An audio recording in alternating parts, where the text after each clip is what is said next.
let's do a deep dive into Psalm 75. This psalm is one of 5 that are called the Pilgrim's Psalms. It's also known as the Thanksgiving or the Great Thanksgiving Psalm. As with all of the Psalms, there are multiple layers of meaning here, and we go in to try and unpack some of them today. The psalm begins with praise to God, who is the lifter of my head.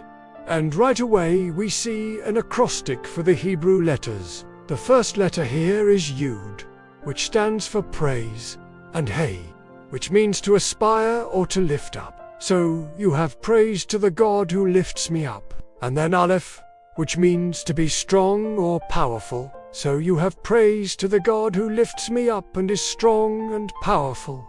This is an acrostic psalm. Each letter of the Hebrew alphabet has a word that begins with that letter. You can look this up to see how they did this in the Old Testament. But let's continue looking at the words here. Verse 2 says, I cried out to him with my mouth, and so was my cause decided in his presence. When Israel was in the wilderness, they would cry out to God, just like a person who is lost might cry out for help.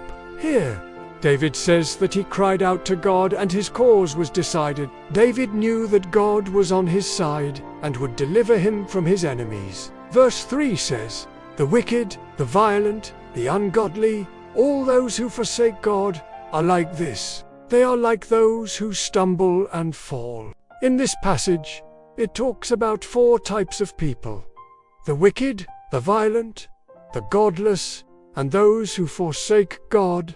These people are compared to someone who is stumbling and falling. They may seem strong and powerful, but they are actually weak and powerless without God. Verse 4 says, for you, O Lord, are the defender of the fatherless, the defender of the fatherless, the defender of the fatherless. In this verse, David reminds himself that God is the protector of those who are helpless. In verses 6 through 8, it talks about celebrating God's deeds, giving thanks to his name, and proclaiming his greatness. David knew that God had done great things in his life, and he wanted to praise God for his blessings.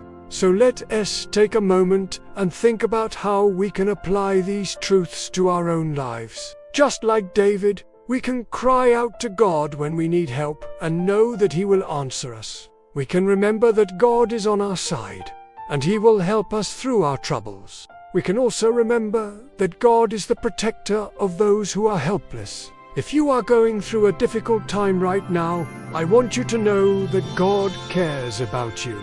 He wants to help you.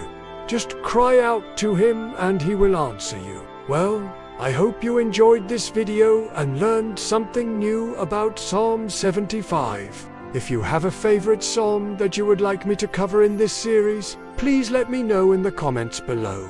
And while you're there, don't forget to like and subscribe, so you never miss an episode of our channel. Until next time, Shalom!